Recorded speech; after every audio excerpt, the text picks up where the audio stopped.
El mapa de Sudáfrica miente. Miente desde la primera línea fronteriza hasta la última, miente cuando la pintan de un solo color en los atlas escolares y miente cada vez que alguien dice «soy sudafricano», como si esa palabra significara algo concreto. Porque dentro de esas fronteras no vive una nación, viven 11, y llevan décadas mirándose con desconfianza, compitiendo por la tierra, por el poder y por decidir quién tiene más derecho a llamarse el sudafricano de verdad.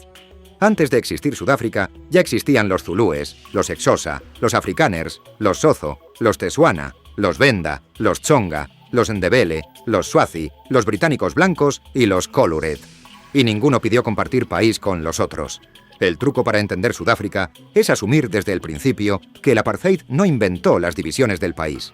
Eso es importante porque la historia oficial, la que se cuenta en los documentales bien intencionados y en los discursos de aniversario, da a entender que antes de 1948 todo era convivencia y que un puñado de blancos racistas llegó y rompió la armonía.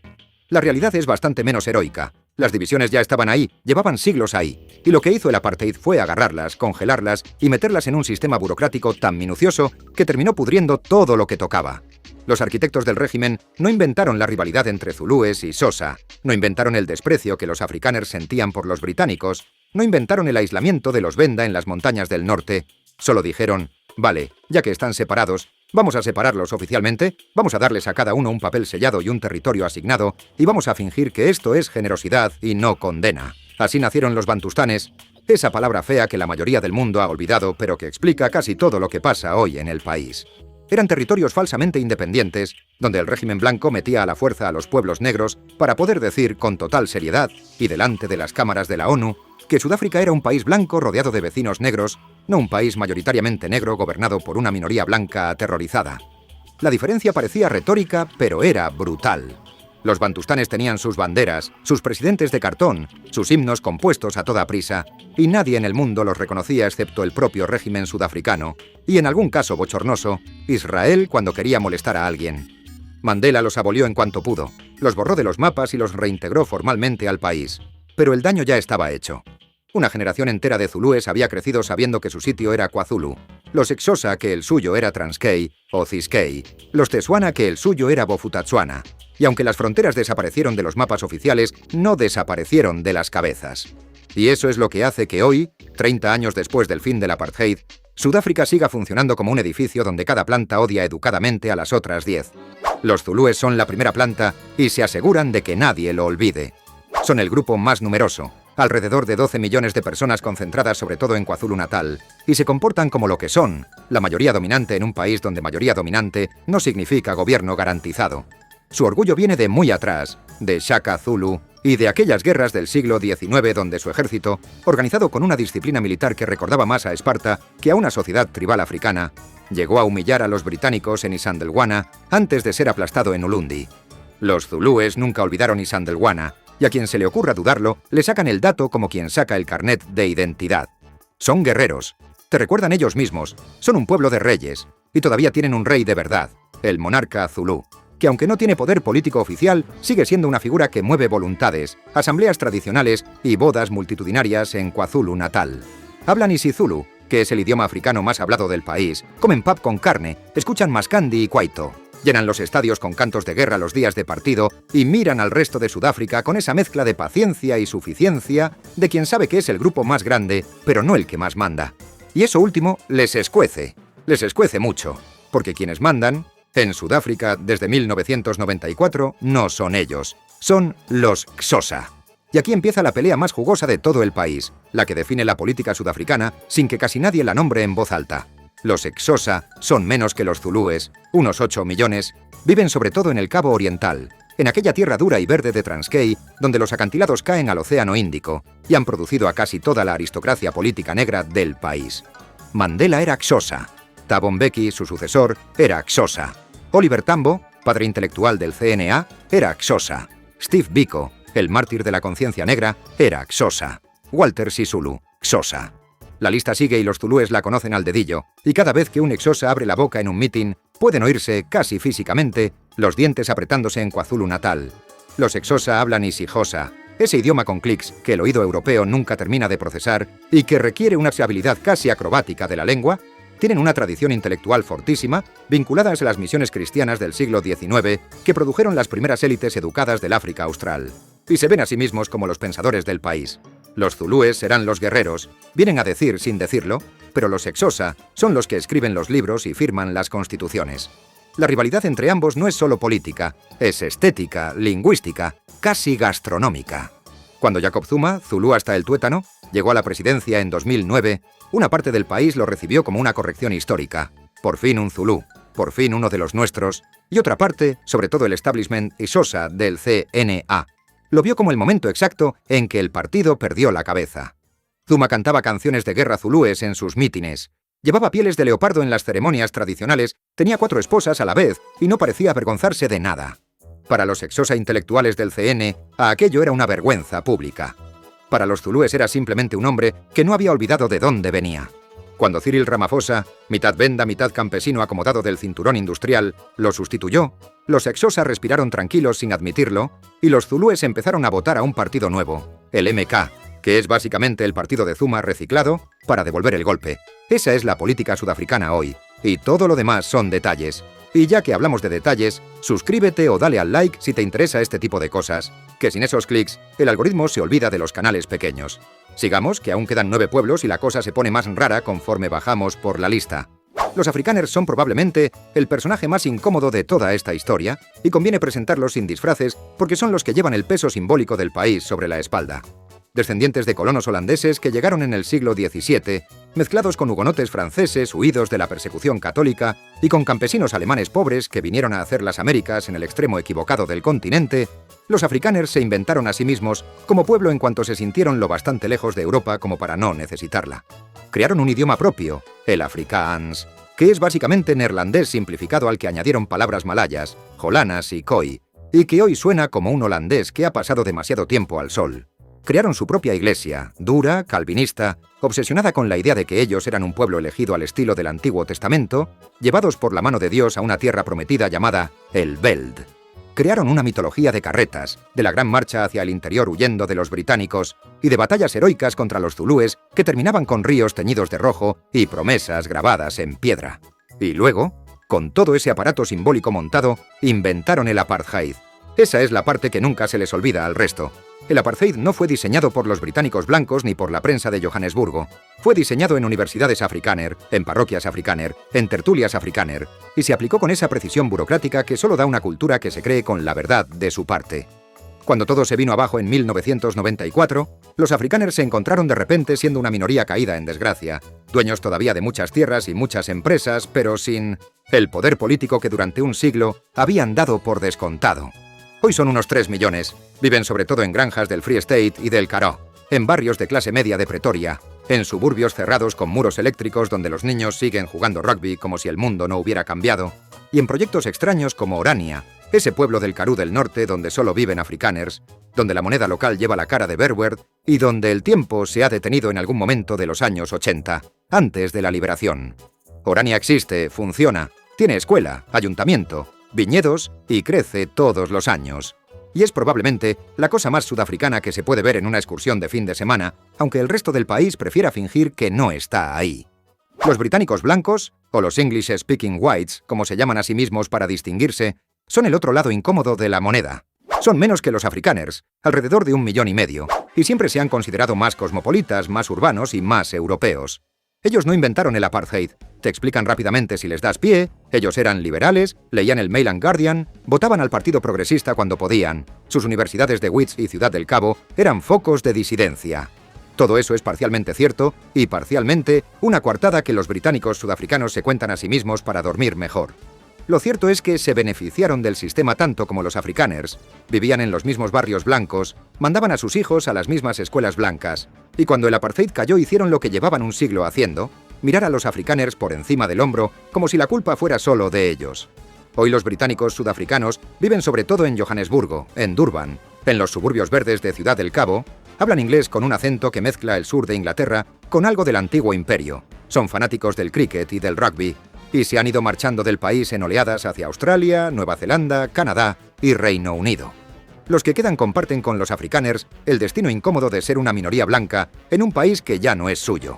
aunque sigan teniendo 2 pasaportes en el cajón, por si acaso. Los Soto del Sur dan para un bloque interesantísimo porque ilustran como ninguno la lógica absurda del mapa colonial.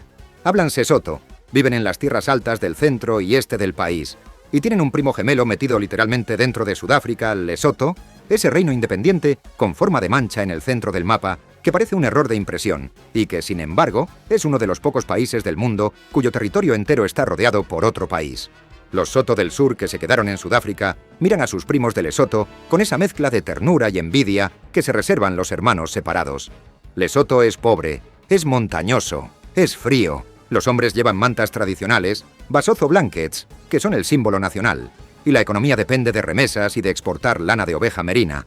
Pero al menos Lesotho es Lesotho. Tiene himno propio y rey propio. Mientras los Soto del Sur del Free State sudafricano son una minoría más entre 11. Cuando un Soto de Maseru se cruza con un Soto de Bloemfontein, hay un saludo cordial y una pregunta tácita. ¿Qué hubiera sido de nosotros si no nos hubieran cortado por la mitad? Los Soto del Norte, también llamados Pedi, viven al norte y se separaron de sus primos del sur hace unos cuantos siglos por motivos que ya no recuerda nadie con claridad. Hablan Sepedi, que es lo bastante parecido al Sesotho como para entenderse y lo bastante distinto como para discutir, y se concentran sobre todo en Limpopo, esa provincia del norte calurosa, agrícola y polvorienta, donde el verano es realmente verano y donde el resto de Sudáfrica solo va de paso camino del Parque Kruger. Los Pedi tienen menos peso político que los Soto del Sur, menos prensa, menos visibilidad, y eso les ha generado un cierto rencor de hermano menor olvidado. Cuando alguien dice Sotho en una tertulia política sudafricana, casi nunca está pensando en ellos. Y eso, en una cultura donde ser nombrado equivale a existir, es una herida lenta que se va sumando a las otras. Los Setswana repiten el patrón con otra geografía. Son alrededor de 4 millones, hablan Setswana, viven sobre todo en el North, West Province, esa franja seca y poco poblada que limita con Botswana, y como en el caso de los Soto, tienen la versión libre de sí mismos viviendo al otro lado de la frontera. Botswana es un país pequeño, tranquilo, sorprendentemente próspero gracias a los diamantes, con una democracia estable que en África Occidental sería una rareza, y en África Austral es directamente un milagro. Los Setswana sudafricanos miran a sus primos de Gaborone con esa misma sensación incómoda de tener una vida paralela mejor justo al lado, accesible en autobús, y sin embargo inalcanzable porque pasaportes son pasaportes y mapas son mapas. Los Setswana de Sudáfrica fueron metidos por el apartheid en Bophuthatswana, uno de los bantustanes más grandes y más absurdos, una entidad fragmentada en varios pedazos no contiguos, cuyo presidente, Lucas Mangope, gobernó durante años con una mezcla de corrupción tropical y autoritarismo de opereta, hasta que en 1994, un grupo de paramilitares afrikáner intentó salvar el Bantustán con un golpe de estado de cómic que terminó en un tiroteo televisado en directo, con 3 mercenarios blancos ejecutados en la cuneta de una carretera mientras pedían piedad. Esa imagen, la de los últimos defensores del apartheid muriendo para salvar un país inventado de Tswana, es la metáfora perfecta de cómo terminó todo aquel proyecto. Los Venda son el pueblo más pequeño y más misterioso de la lista, apenas 1 millón de personas concentradas en el extremo noreste del país, en las montañas de Soutpansberg, justo en la frontera con Zimbabue. Hablan Tshivenda, un idioma que no se parece a casi ningún otro de los hablados en Sudáfrica, lo que les da esa aura de pueblo aislado, casi accidental, llegado desde el norte hace siglos y atrincherado en valles donde nadie los molestaba. Tienen una mitología espesa de espíritus, de lagos sagrados como el Fundutsi, donde se prohíbe nadar porque vive una serpiente blanca, de pitones consideradas mensajeras de los antepasados, de tradiciones de iniciación que han sobrevivido a las misiones cristianas, al apartheid y a la modernización urbana. Cuando el resto de Sudáfrica habla de los Venda, lo hace casi siempre con un tono entre el respeto y la condescendencia, como si fueran un museo etnográfico vivo más que una nación con voz política. Y los Venda lo notan, claro que lo notan, y por eso cuando uno de los suyos llega arriba, como Cyril Ramaphosa, mitad Venda por línea materna, hay un orgullo discreto que no se exhibe pero se nota. Una sensación de por fin se acuerdan de nosotros que no necesita decirse en voz alta. Los Tsonga, también llamados Shangaan, completan el dúo de pueblos olvidados. Viven en Limpopo y en Mpumalanga. Hablan Xitsonga, son alrededor de 2,5 millones y comparten origen con los pueblos del sur de Mozambique, lo que les da esa identidad transfronteriza que también se llevan los pueblos africanos y tan mal entienden los mapas occidentales. Los Tsonga son famosos en el resto de Sudáfrica por su música, el Xibelani, esos bailes con faldas de capas que se mueven a una velocidad casi física, y por una cocina basada en mopane, las orugas comestibles que son delicia gastronómica para ellos y trauma visual para casi todos los demás. Comer mopane crujiente, frito o seco es uno de esos rituales de identidad tsonga que el resto del país menciona como anécdota exótica en las guías de viajes. y que los propios Tsonga reivindican con cierta picardía cuando alguien pone cara de asco. Si te asusta una oruga, vienen a decirte no estás listo para Sudáfrica entera. Los Ndebele son probablemente el pueblo más fotografiable del país y eso lo saben ellos mejor que nadie. Son un grupo relativamente pequeño, alrededor de 1 millón, viven sobre todo en Mpumalanga y en el norte de Gauteng, y tienen el gancho visual más fuerte de toda Sudáfrica gracias a sus casas pintadas con geometrías brillantes. Esos murales de paredes blancas con líneas negras y bloques de rojo, amarillo, azul y verde eléctrico que aparecen en las portadas de las revistas de National Geographic y en los reportajes turísticos de la BBC. La pionera del estilo, Esther Malangu, llegó a pintar un BMW para una colección de arte y se convirtió en una embajadora cultural que el resto del país aprovecha cuando necesita exhibir su lado pintoresco al mundo.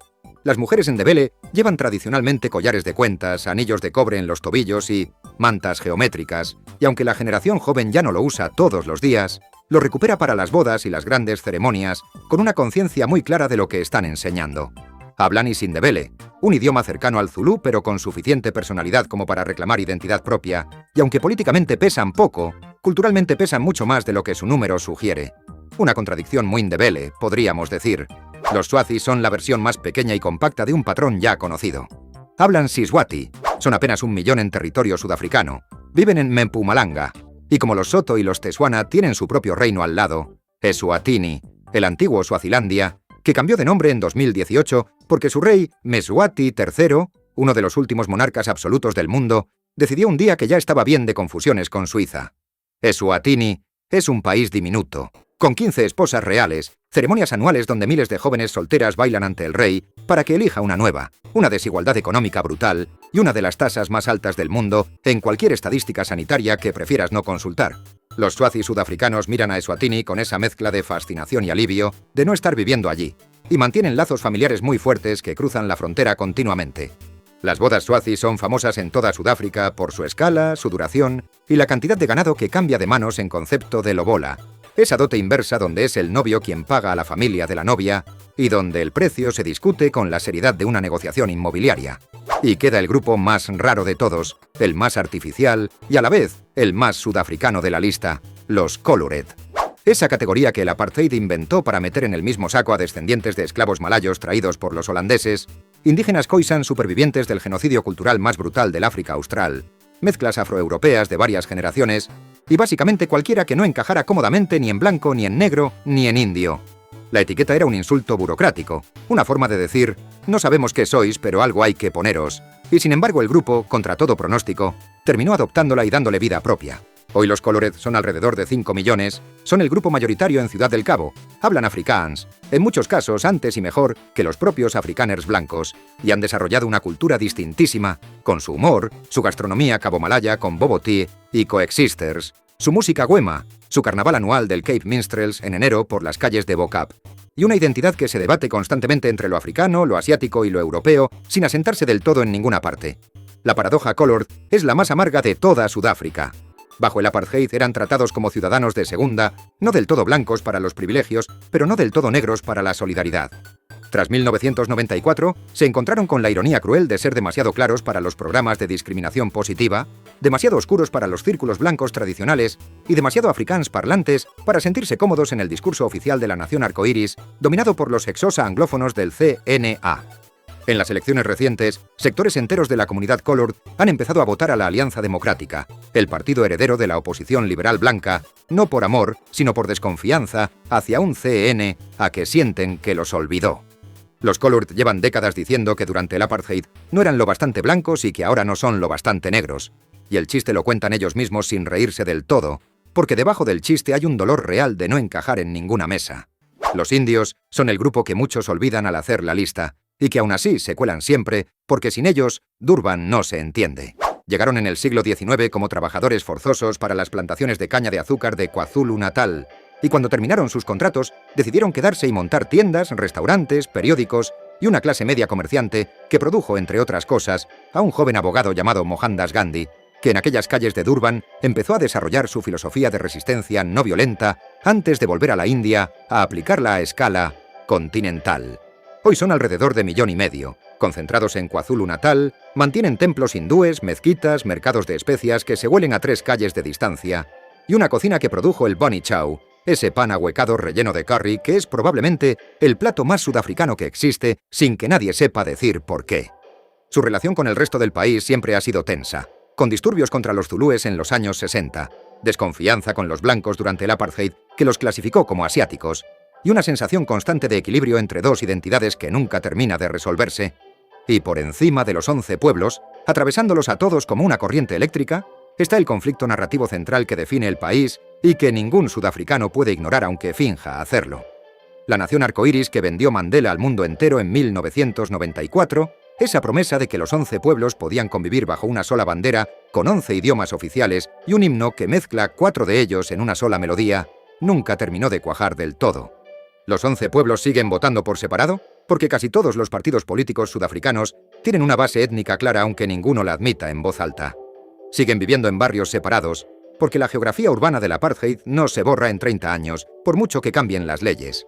Siguen hablando idiomas separados, porque el inglés es el lubricante oficial, pero la lengua materna es la que se usa en la mesa de casa. Y siguen compitiendo por los mismos recursos en un país donde la desigualdad es la más alta del mundo, según cualquier índice que quieras consultar, donde Johannesburgo se queda sin luz cada pocas horas, donde la criminalidad alcanza niveles que harían sonrojar a Caracas y donde la corrupción, sobre todo durante los años de Zuma, se llevó por delante miles de millones que tendrían que haber ido a hospitales, escuelas y trenes. La ironía más amarga de todas es que esa promesa rota ha empezado a producir efectos perversos que nadie vio venir. Cuando la gente está enfadada, cuando lleva años sin trabajo, sin agua estable, sin electricidad fiable, busca culpables. Y los culpables más fáciles son siempre los que vienen de fuera. Los inmigrantes de Zimbabue, huyendo del régimen de Mugabe primero y del de Mnangagwa después, llegaron en oleadas a Sudáfrica buscando lo mismo que buscan todos los inmigrantes del mundo, una vida menos peor. Los mozambiqueños llegaron por las mismas razones, los nigerianos por motivos comerciales, los somalíes para abrir tiendas en barrios donde nadie más quería tener tienda. Y de repente, en 2008, en 2015 y en 2019, y en oleadas constantes desde entonces, brotaron episodios de xenofobia en los que multitudes negras sudafricanas atacaron a otros africanos negros con un nivel de violencia que dejó decenas de muertos, tiendas quemadas, familias enteras huyendo a campos de refugiados improvisados. Muchos sudafricanos negros, los mismos que durante el apartheid fueron víctimas de una lógica territorial brutal, empezaron a defender lo suyo contra otros negros con esa misma lógica territorial. Esto es nuestro, decían, no de ustedes. Y la frase, dicha con acento zulú, xhosa o soto, sonaba inquietantemente parecida a la que durante un siglo había salido de bocas afrikáner. Esa es la ironía más jugosa del país, y la que probablemente explica mejor que cualquier otra por qué Sudáfrica sigue siendo un edificio inestable. El apartheid no inventó la xenofobia, solo la institucionalizó.